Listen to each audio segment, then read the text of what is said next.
रायगड जिल्ह्यातील कर्जत तालुक्यात प्रस्तावित टोरेंट, पोशीर आणि शिलार प्रकल्पांविरोधात स्थानिकांनी आक्रमक भूमिका घेतली आहे। या प्रकल्पांमुळे पर्यावरणाचा मोठ्या प्रमाणात ऱ्हास होणार असून स्थानिक नागरिकांना कोणताही प्रत्यक्ष लाभ होणार नसल्याचा आरोप करण्यात येत आहे। याच पार्श्वभूमीवर कर्जत तालुका पर्यावरण बचाव संघर्ष समिती यांच्या वतीनं कर्जत शहरात एक दिवसीय धरणे आंदोलन करण्यात आले। या आंदोलनात पर्यावरण प्रेमी, ग्रामस्थ आणि विविध सामाजिक संघटनांच्या प्रतिनिधींनी मोठ्या संख्येनं सहभाग घेत प्रशासनाचे लक्ष वेधण्याचा प्रयत्न केला। टोरेंट, पोशीर आणि शिलार हे प्रस्तावित प्रकल्प तात्काळ रद्द करण्यात यावेत, अन्यथा आंदोलन अधिक तीव्र करण्यात येईल असा इशाराही आंदोलनकर्त्यांनी यावेळी दिला।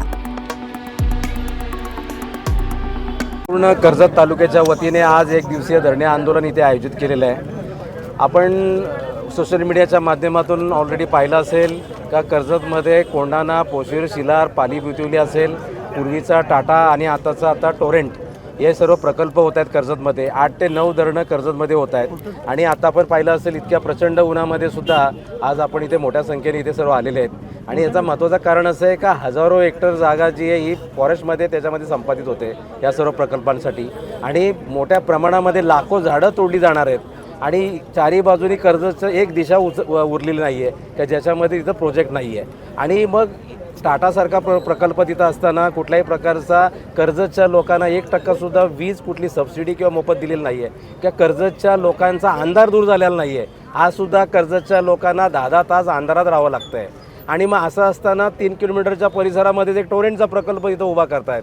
टोरेंटचा प्रकल्पाचा विरोध याच्यासाठी आहे का टोरेंट प्रकल्प जिथे होतो हा वेस्टर्न घाट आहे, वर्ल्ड हेरिटेज प्रॉपर्टी आहे, तिथं कुठल्याही प्रकारचा बांधकाम करता येत नाही आहे, कुठल्याही प्रकारचे असे प्रकल्प आणता येत नाही आहे। असं असताना सर्व नियम धाब्यावर टाकून शासनाने या प्रोजेक्टसाठी रेड कार्पेट टाकलेला आहे आणि टोरेंटसारख्या एका कंपनीला हा प्रोजेक्ट त्यांनी देऊ केलेला आहे आणि त्याच्यामध्ये 600 एकर फॉरेस्ट त्याच्यामध्ये जाणार आहे।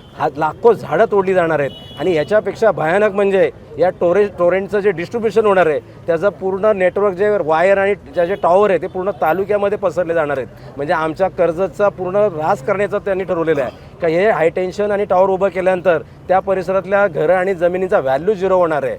आणि त्याच्याही पेक्षा आपण बघतोय सर्व घामाने आता हे झालेले आहेत का कर्जतचं टेम्परेचर पूर्वी असं नव्हतं, कर्जतच्या लोकांना कधी ACची गरज लागली नाही, परंतु इतक्या मोठ्या प्रमाणामध्ये जो पर्यावरणाचा ऱ्हास सुरू आहे आणि याच्याही पेक्षा जर लाखो प्रमाणात जर झाडं तोडली गेली तर कर्जतमध्ये जे पर्यटक येत आहेत, कर्जतच्या लोकांचा जो उदरनिर्वाह ज्याच्यावर आहे, जे छोटे मोठे फार्म हाऊस इथे उभे केलेले आहेत ते जर पर्यटकांनी जर इथं पाठ फिरवली तर कर्जतला MIDC नाही आहे, कुठली इंडस्ट्री नाही आहे, कर्जतच्या लोकांच्यावर उपासमारी येऊ शकते।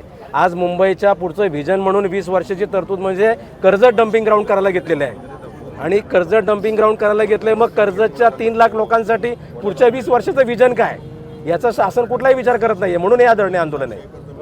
मागणी काय लढाई सुरूच राहणार आहे। त्याच्याही पुढे जाऊन आम्ही टोरेंट संदर्भातली आता PIL दाखल करायला घेतलेली आहे। सुप्रीम कोर्ट आणि हायकोर्टमध्ये सुद्धा आम्ही ते PIL दाखल करतोय लवकरच। ग्रीन ट्रिब्युनलमध्ये सुद्धा आम्ही त्याची तयारी केलेली आहे। दोन्ही लढाया त्याच्यामध्ये सुरू आहेत। या आंदोलनाचा मागचा एक मुख्य हेतू तुम्हाला सांगतो का कर्जतच्या लोकांना एक प्रकारे एक नॅरेटिव्ह पसरवला जात होतं का हे प्रकल्प आल्यानंतर कर्जतला रोजगार वाढणार आहे।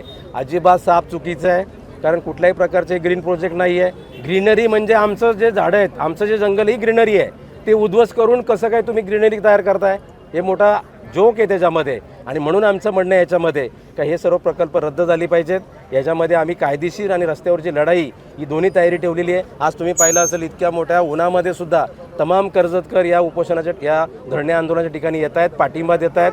इव्हन सर्व पक्षाचे जे राजकारणी लोक आहेत त्यांनी सुद्धा त्यांच्या राजकीय चपला बाहेर काढलेल्या आहेत आणि तमाम एक सर्वसामान्य कर्जतकर म्हणून त्यांचा या आंदोलनाला पाठिंबा आहे। आमची मागणी अशी आहे का पोशीर, शिलार आणि जे टोरेंट प्रकल्प आहेत हे पर्यावरणाला विनाशकारी आहेत, पर्यावरण उद्ध्वस्त करणार आहेत। या प्रकल्पाला आम्ही विरोध करतोय। हे प्रकल्प शासनाने रद्द करावेत अशा प्रकारची विशेष करून आम्ही मागणी घेतोय। त्याच्यातला कोंढाणा असेल आणि पाली बिचोली असेल हे धरण आमचं आहे, ही जमीन आमची, हा तालुका आमचा आहे, हे पाणी आम्हालाच दिलं पाहिजे। तुम्ही नवी मुंबईला जे काय पाणी वगैरे पुरवताय तर त्याच्यामध्ये कर्जतचा लोकांना कुठल्याही प्रकारे पाण्याची व्यवस्था नाही आहे, म्हणून हे प्रकल्प रद्द झाले पाहिजे अशी विशेष करून आमची मागणी आहे। निश्चितच हे प्रकल्प हे कर्जतमधील आमच्या तमाम आम्ही जे पोशीर आणि शिलार धरण बाधित जे आम्ही शेतकरी आणि प्रकल्पग्रस्त आहोत यांना कुठेही विश्वासात न घेता हे प्रकल्प लादले गेलेत। आता तुम्ही जर पाहिलं तर चिखले समितीचा अहवाल घेऊन हे प्रकल्प इथे कर्जतमध्ये ही जागा सुनिश्चित केली या धरणासाठी. परंतु चितले समिती ही गठीत केली होती 80ला. 80ची तत्कालीन भौगोलिक परिस्थिती, त्यावेळी त्यांनी रिपोर्ट दिले होते की ही इथली जी झाडे, जे दुर्लभ जी झाडे आहेत, ही कुठल्याही कामाची नाही, ते कोणते पीक घेतलं जात नाही. परंतु वस्तुस्थिती तशी नाही. आताही इतकी मोठ्या प्रमाणात डेव्हलपमेंट झाली. आताची जर भौगोलिक परिस्थिती तिथं जर पाहिली तर अनेक रिसॉर्ट, अनेक फार्म हाऊस, अनेक छोटे मोठे बंगले, अनेक शेतकऱ्यांची चांगली अशी बंदिस्त घरं तिथं बांधले, तिथे जेणेकरून तिथं रोजगार उपलब्ध झालेला आहे. आज आमची खेड्यातली आदिवासी लेडीज जरी आज सकाळी जरी गेली भाकरी घेऊन, तरी संध्याकाळी ती 500 रुपये मजुरी कमवून येते. म्हणजे तो भूभाग आम्हाला मजुरी देतोय, आमचं जीवन जगण्याचं साधन आहे. परंतु चितले समितीने जो 80ला जो अहवाल दिला होता, त्याच्या आधारात ते धरण जे आलेले आहेत, हे धरण साप चुकीचं आहेत. तिथं अनेक दुर्लभ आणि दुर्लभ वनस्पतींचा ऱ्हास होणार आहे आणि हे आमची इथं संमती नाही. आपण पाहिलं तर देशात लोकशाही आहे, ठोकशाही नाही आहे. परंतु ठोकशाही पद्धतीने जर हे प्रकल्प जर आमच्यावर लादले असेल तर आम्ही शेतकरी सुद्धा ठोकशाही पद्धतीने याचा विरोध करू. आमची तर ठाम भूमिका आहे की आमचं आंदोलन अजून तीव्र करणं गरजेचं आहे. लोकांना पूर्ण माहिती नाहीच. अक्षरशः पोटलपालीचे लोक इथं सगळे उभे आहेत, इथं 100च्या वर इथं हजर झालेले आहेत. ते म्हणतात की त्यांना माहीत पण नाही. इथं आमच्या शेजारी ती आपली सरपंच मांडेल तिलासुद्धा कुठल्याही प्रकारचं विश्वासात घेतलं गेलं नाही. हा फार अंतिम लोकशाही तर नाहीच नाही. हे फारच काय म्हणतो आम्ही, हे हुकुमशाहीच, दुसरं काही नाही. आणि सगळ्या पर्यावरणाचं उद्ध्वस्त होणार आहे. आमचे कर्जत वाशींना पूर्णपणे आम्हाला आत्ता इतकं हीट, आपलं गरमी एवढी वाढलेली आहे. आणि क्लायमेट चेंजच्या विरुद्ध तुम्ही बोलता. क्लायमेट चेंजचं सही केलेलं आहे भारताने. पण जिथं जावा तिथं जंगलाला तोडण्याचं जोरात चालू आहे. पण सरकार कुठल्याही कायद्याला आम्ही येत नाही. त्यांना पाहिजे तसं घडते. आणि आत्ता म्हणतात की लवकरात लवकर परत करोना इथं येईल असं सांगितलं जाते. आणि त्यांना काय पाहिजे तसं ते करतात, निर्णय घेतात. कारण हा कायदा आपलंच नाही ना, आपल्या जनतेचं नाहीच नाही.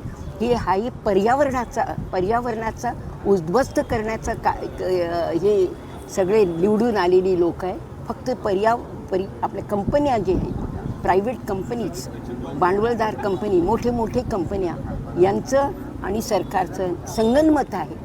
आणि प्रशासन त्याच्यासाठी अंमलबजावणी करते. हेच काम आहे. आमची कुठलीही कामं करत नाही. हा आमचं सर्वात प्रथम आमची भूमिका आहे.